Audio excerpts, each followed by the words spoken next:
今年对于国产 C919大飞机为何是极为关键的一年？德国媒体又是如何评价 C919？中国国产客机还有哪些不足之处？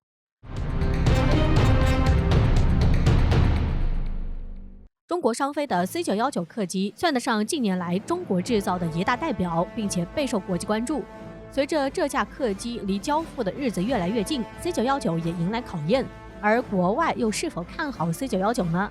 ？8月25号，德国民进网站以“有了这架飞机，中国要征服天空”撰文，表示在2021年年底的时候，中国首架国产干线民航客机 C919将能获准在中国国内航线飞行，而 C919飞机的制造商中国商飞或将打破欧美巨头波音、空客的垄断。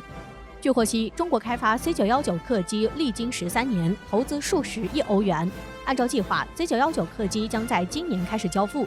可以说13年成败在此一举，而目前 C919客机一共收到超过1000架订单，其中大部分都是中国国内民航。可以说，中国巨大的民航市场将助力 C919客机崛起。德国人认为 C919的意义已经不再是一架民航客机 ，C919已经被认为是中国作为一个高科技国家的代表，赶上美国和欧洲的又一标志。目前，全球有实力开发干线客机的国家少之又少。要制造一架民航客机，至少需要上百家企业合力，并且还要攻克不少技术难关。可以说，这就是一个工业强国的体现。中国正在试图向世界证明这一点。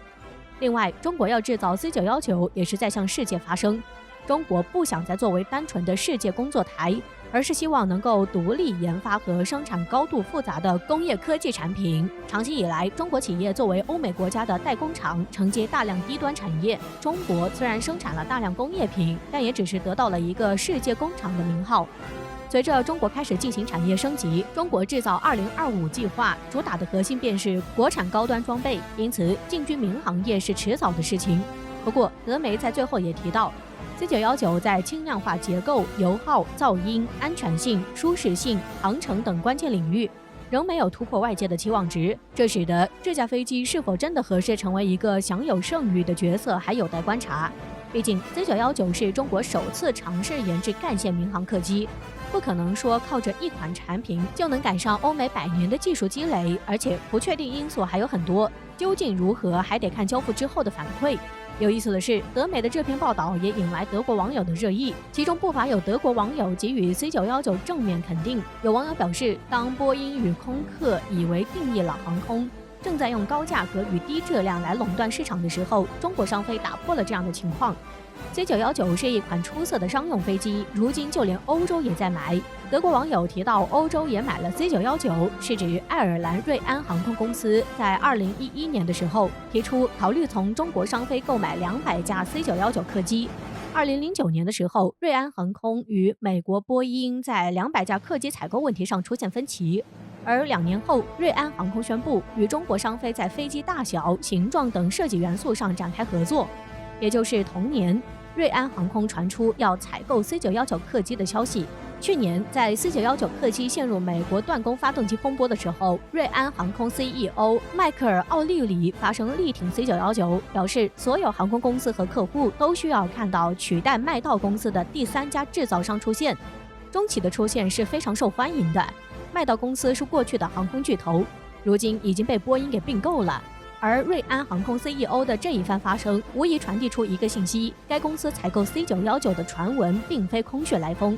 也正是瑞安航空的这一举动，使得 C919在西方有着很高的热度。在 C919项目刚立项的时候，其实并不被欧美国家所看好，因为此前俄罗斯也曾研发 MS21客机，并希望打入欧美市场，然而最终却是无功而返，只能飞国内航线。西方一开始认为 C919与 MS21也没啥不同，根本不可能撼动波音、空客在民航领域的地位。但在瑞安航空宣布购买 C919后，西方人第一次意识到中国的商用客机也可以出口到欧洲高端市场。不过，真正让欧美国家开始看重 C919客机的，却是波音自己闯下大祸。2019年3月，一架隶属于埃塞俄比亚航空的波音737 MAX 客机在起飞后不久坠毁。加上此事发生前5个月，印尼狮子航空同样有一架波音737 MAX 客机坠毁。于是737 MAX 客机被推到了舆论的风口浪尖。出于对安全性的考虑，很快这款客机遭到全球禁飞。由于737 MAX 客机是波音主打的一款新机型，这一场空难风波给波音公司造成重创。同时，很多人也讨论起一个话题，在波音陷入低谷的时候，正是中国商飞 C919 崛起之时。也正是在那之后 ，C919 被视为冲击欧美民航垄断的存在。或许也正是因为关注度的一下子上升，美国便开始了针对 C919 客机的行为。去年2月，时任美国总统特朗普宣布正在考虑立法，要求美国通用公司禁止向中国销售 LEAP-1C 航空发动机，因为这款发动机正是 C919 使用的。特朗普这一举动很明显就是要打击 C919， 只不过后来因为疫情影响，美国也无暇顾及，特朗普自己把这道禁令给解除了。但是在9个月后，美国要将89家中国企业列入实体名单，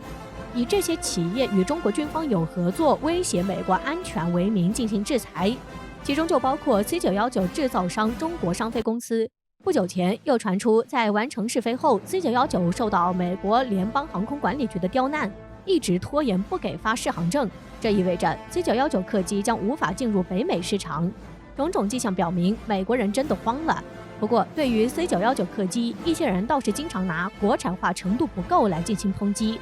C919 国产率仅60%，包括发动机及航电控制等核心设备，还需要依赖进口。不可否认，中国在尖端制造方面距离国际领先还有一定的距离。C919 最重要的任务是实现从零突破，只要 C919 走稳了，后续的 CR929、C939 等项目也将顺利展开。但要说 C919 一下子就能让中国商飞冲击波音与空客，显然也是不现实的。但另一方面，为了不让西方给你脸色，国产化进程也是必须推进。像中国如今正在研发 LEAP-1C 发动机的替代品长江1000航空发动机，除了解决卡脖子问题，出于成本的考虑，这么做也是必然的。C919 与波音的737-800客机规格相当。波音737-800客机发动机价格高达4000万美元，因此有分析 LEAP-1C 涡扇发动机价格肯定在3000万美元以上，而 C919 整体售价在7000万美元左右，可见发动机利润的占比，这也是美国无法下决心禁售发动机的原因。但如果换成国产长江1000发动机，有分析认为 C919 的成本还能降低2000万美元左右，而这个价格对于海外的客户就相当具有吸引力了。不过，长江1000航空发动机想要用在国产飞机上，可能是2030年前后的事情了。中国国产飞机不能指望波音、空客再经历一次黑天鹅事件。如今 C919 也才刚起步，要下结论还尚早。只是对于中国民航制造企业来说，想要做大做强，只能靠自己。